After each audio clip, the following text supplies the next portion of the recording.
If you or someone you love has recently purchased a 1984 to 2001 Jeep Cherokee XJ, you could have been exposed to irreversible financial harm and may be entitled to compensation. Who are we kidding? Just keep putting your money in here.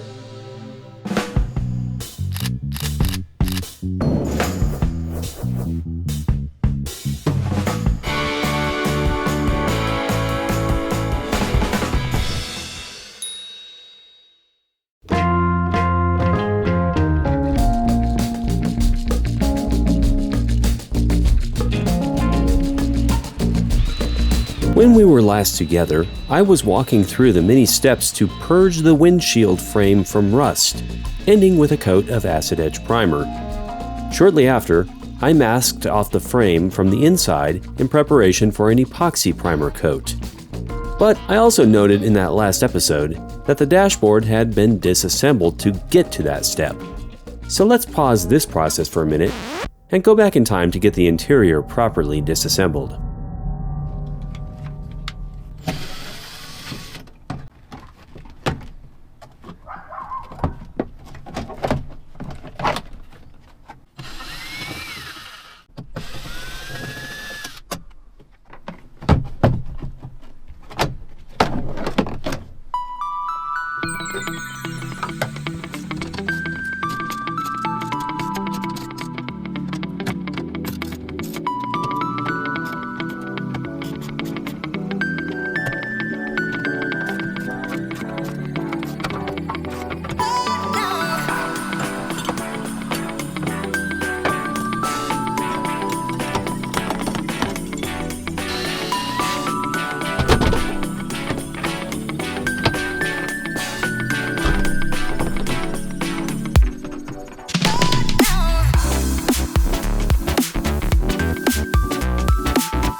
Well, now we can see it from the inside.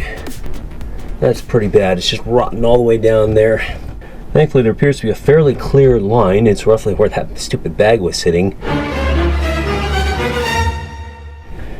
So, hopefully we can cut that out and just weld in fresh pieces.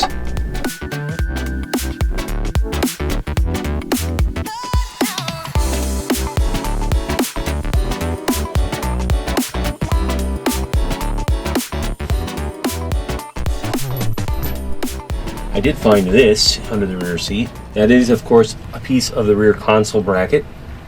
It has been previously glued, so somebody already tried that once, and the most recent previous owner, I don't know how many this has had, did tell me that he had replaced it with the metal one while he was digging around in there. And since it feels pretty solid, I believe him, because otherwise it would shake like a leaf. I did find this back here. That looks like it might be the pin out of some kind of audio system or maybe somebody's electronics, I don't know. That there's a part of a resistor, X key drive, and that's completely gummed up with the floor liner, so it's been down there a while. But in case one is in F, here's two. What else? Oh, it's part of a bit set. Yeah, that there's the, looks like a Robertson driver. 5 empty spots for whatever ones I want to add to it. We're well on our way to having a set of useful tools for this vehicle. And then, what else do we have down here? Oh yeah, about 6 inches of sand for some reason.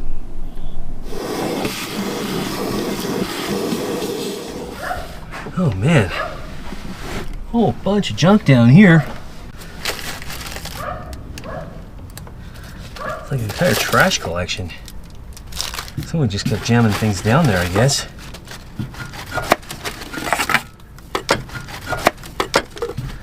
Somebody's kid had to have been sitting back here just pushing everything they could think of down that hole. I'm scared. Yeah, it's sticky down here too. My goodness. Wendy's reduced fat acidified sour cream, and I think it's still in there. Rattles. Oh, it's sticky. Ugh. butterfly eraser.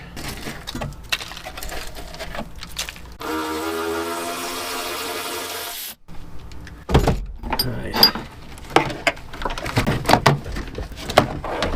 Okay. Hopefully these pieces all go through like they're supposed to. That one did. Huh, it just keeps going. Popsicle stick. Ugh. More peanut butter cup. Snickers. Candy cane. Bolt goes through from this side. Little spacer goes through on this side. That thing goes back up in there like that away. This piece comes right back down here.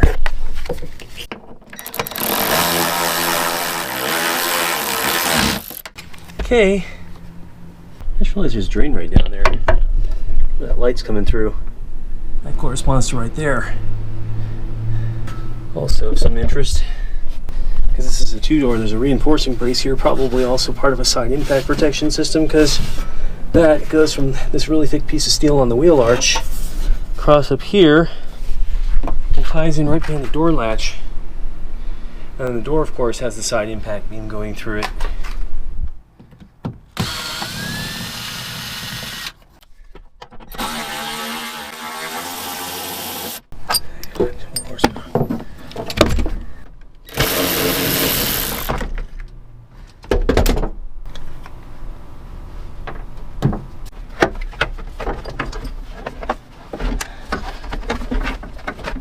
Somebody got paid a lot of money to figure out exactly the right size of that slot on a piece of molded plastic.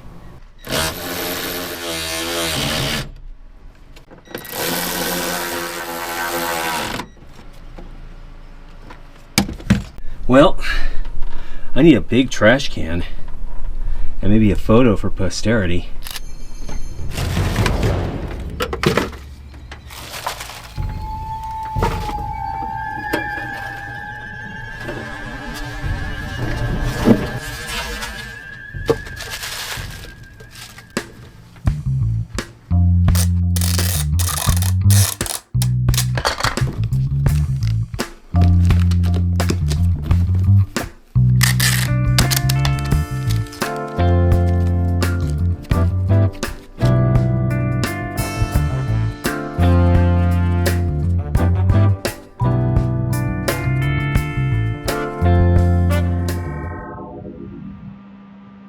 Oh, enough daydreaming, I guess.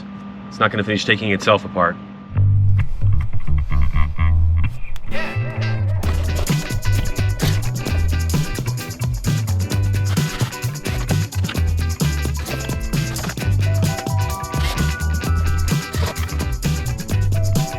Well, that's most of the trim below the door level. There's still a upper piece here that I have not yet removed.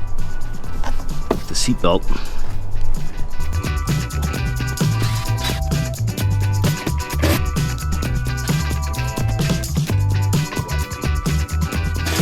In case you're curious, that is a steel ring.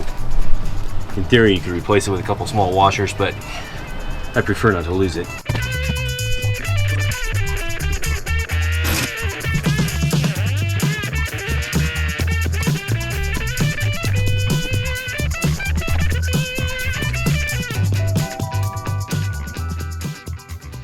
Well, what we've got here is a fairly typical situation where there were cracks starting to form in the plastic around this, so I've taken the step of putting drywall mesh tape. This here is normally used for small repairs on drywall in areas where a full paper tape seam doesn't make sense. You just need to be able to get a little bit of spackle down into it. So I put that around here to act as a reinforcing fiber. And then what I'm going to do, I'm going to use the slow strong curing JB weld, which is the 2-part epoxy, and I'm going to just flood all the way around that in order to reinforce it. And it takes about 4 to 6 hours for the initial cure, so if I leave it overnight, that's good. And then if I leave it several more hours the next day, hey, wonderful. And after about 24 hours or so, it's more or less fully cured. JB weld mixes in equal parts, so usually you can just eyeball it out of the tube. You just want to get 2 equal sized lines next to each other, and it is going to take quite a bit for the work we're doing. Mix thoroughly until it achieves a consistent gray color, and then it's ready to spread. So now I'm just going to take it and I'm going to start spreading it in the seams here. And it's okay to kind of work this in a bit. You want to make sure it has plenty of good contact with the plastic where you're actually trying to adhere it. Ideally, make sure you clean things first as well, because if there's dust and grease on the surface, of course, then you can create a non-bond to the underlying substrate, and instead it'll just pop back off. Over here, on this side, we had the exact same problem. I had to add the clamp because the plastic not only was cracked, but it was actually starting to peel back. And I want to make sure that's nice and tight there. Well, we're now at about 14 hours. It's just about as cured up as it's going to be. That feels good. This one over here also seems to be set up pretty well.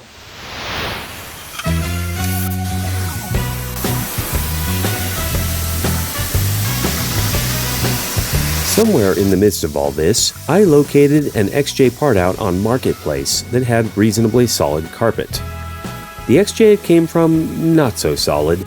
Story I got from the new owner is that the last owner's 16-year-old kid had taken the Jeep into the forest without permission and rolled it. It then got sold cheap, and he got it for the drivetrain, which left any usable body and interior parts up for grabs. We talked out a price, and he already had the carpet pulled by the time I found the address, which was nice. What was not so nice is that the donor Jeep had sat through a couple late winter snowfalls with blown out windows from the rollover. Fortunately, a hot summer week had arrived, and that meant a thorough power wash followed by 2 days of hot sunlight would do the trick. Of course, the stock carpet is not light, and when soaking wet, each section weighs a good 80 or 90 pounds. So I got both a workout and a shower from this exercise.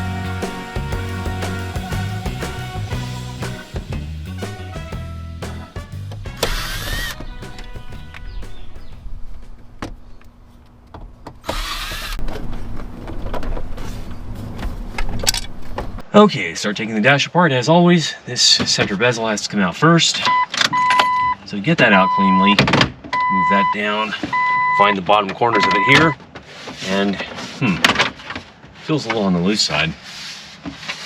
Oh yeah, one of the 6 clips is busted. That's okay. This radio will be coming out at some point here in the near future in order to figure out what they did with the wiring, since they tried to redo the driver's side door over there. I think we're done with this one now. This kick panel needs to come out next. I think the bellows on this one is actually still attached to this piece, looks like. And I'd like to try and keep it that way so it's closer to stock. And then once we have this apart, we can look at maybe getting into the ignition lock here and swapping that one over so that we're 2 of 4 locks closer to having this vehicle on 1 key, like it was originally, instead of 3, like it is now. Well, to almost nobody's surprise, screws missing here, screws missing here, so we just have the one. And now, as always, this should have a clip here and a clip here that have to be pulled back. It's a little tricky, but if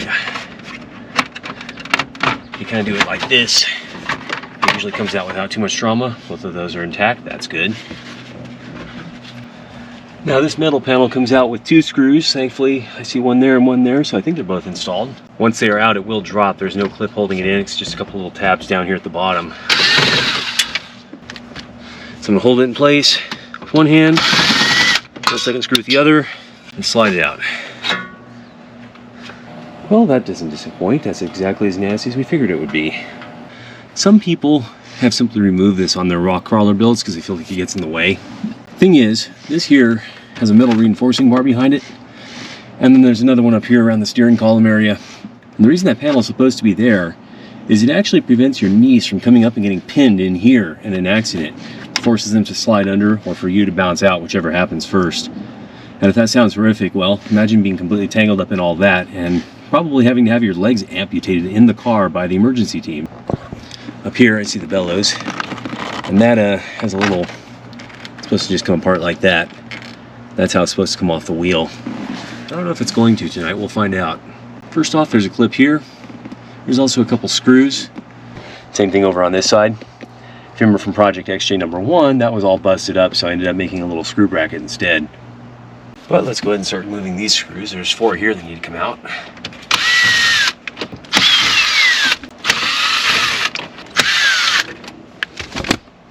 So that's now loose. And if all goes according to plan, this here's just supposed to, yep, like that.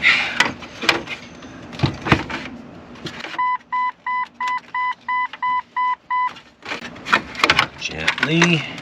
Okay. This is something you've never seen on Project XJ1 because it's been broken since the beginning. But those little melt tabs actually hold that bellows onto that plastic piece there, so that's what's supposed to secure it and keep it tucked back in there. Anyway, we've now got lots of access to other important things, including, interestingly, the instrument cluster. So to kill some time in between other projects, we'll take that apart. It's not completely faded. Those needles do still have a touch of orange to them, but not much. And they're filthy, like everything else in here. We should be able to pop up the dash. There's more little pop hooks, but they just come up like this. And then pull forward. And that is that. Almost all of that's going to have to be re-glued, which is pretty typical on these. Well, we're a short distance away from finding out if it still has the passenger airbag like we hope it does. Okay, well, one bit of good news. It is possible that there's been some leaking underneath the windshield. In fact, look right there. See all that blue-green corrosion? However, overall, the bottom of the windshield is not rusted, so that hopefully means that area is still pretty clean. We're going to find out. There's some of the debris already falling in. Not surprisingly. 1, 2, 3, 4.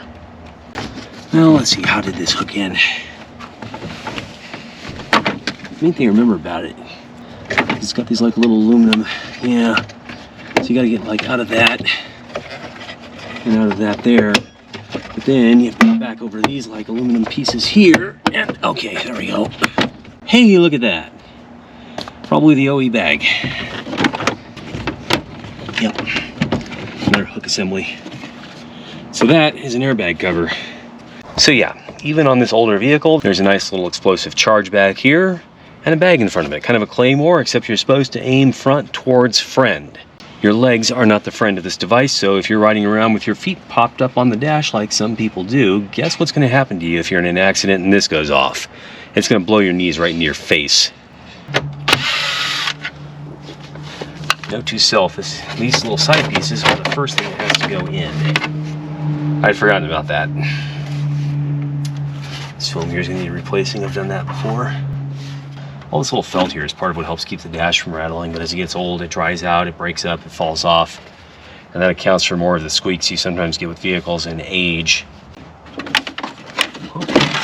Oh yeah, there we go. Okay, so that finally came out like we were hoping. Well, I think we're down to a screw on the top there, a screw on the front, and a screw on the bottom. And then that left vent comes out, and then we remove the trim over the driver's door. In order to clean up the windshield, the constant visors have to be removed. That's 3 screws there, and then 1 back up in there. And the same thing over there. And, yep, there's the electrical connector up in there. Additional note for those of you that have ever had issues with your Jeep's light switch melting because all the headlight current comes through here. This is about where you have to take it apart to, including these screws here, to actually remove that and replace it. So have fun with that.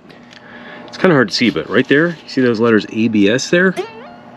If that means ABS plastic like I think it does, I can use ABS pipe cement to glue new attachments to this pretty firmly. And that's going to be useful to know. So yeah, there it is. Everything but the glove box and the console, all out of the vehicle. Now, if you find a rusty kick panel in your XJ, you don't have to wire brush it. You don't have to wash it with Dawn dish soap for paint prep. Adding a coat of rust converting primer probably isn't necessary.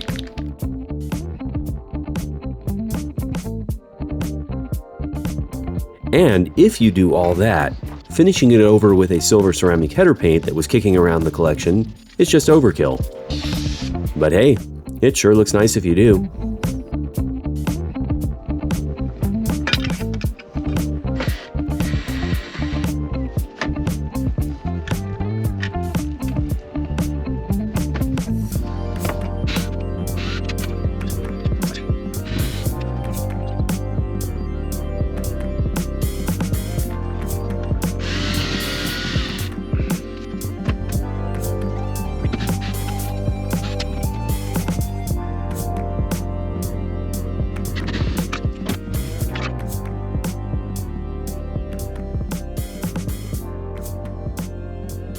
And that finally brings us back to how I found myself knocking down primer on a recently de-rusted XJ windshield frame with the dashboard and other interior trim safely out of the way.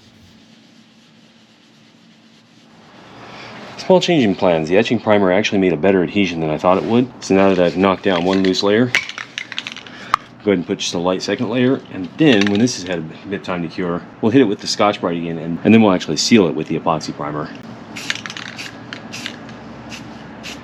So I'm not going for heavy at all. I just wanted to attach any bare metal.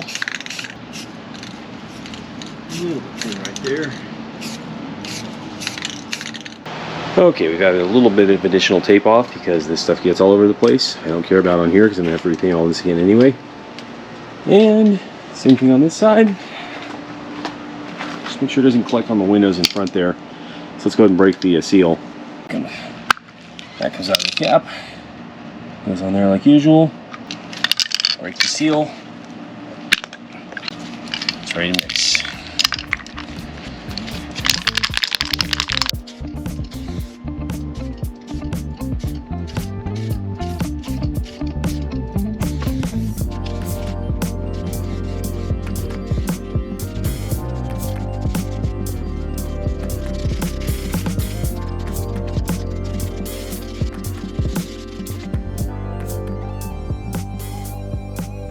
Well, that's all we got time for today. There's obviously a windshield on it now, but still a few more steps to show you how it got there.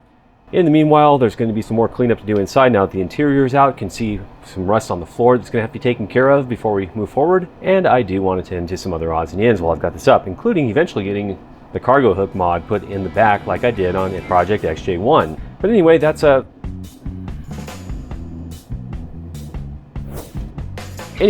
that's all for today's episode. Thanks for coming along. See you next time on Project XJ 2-Door.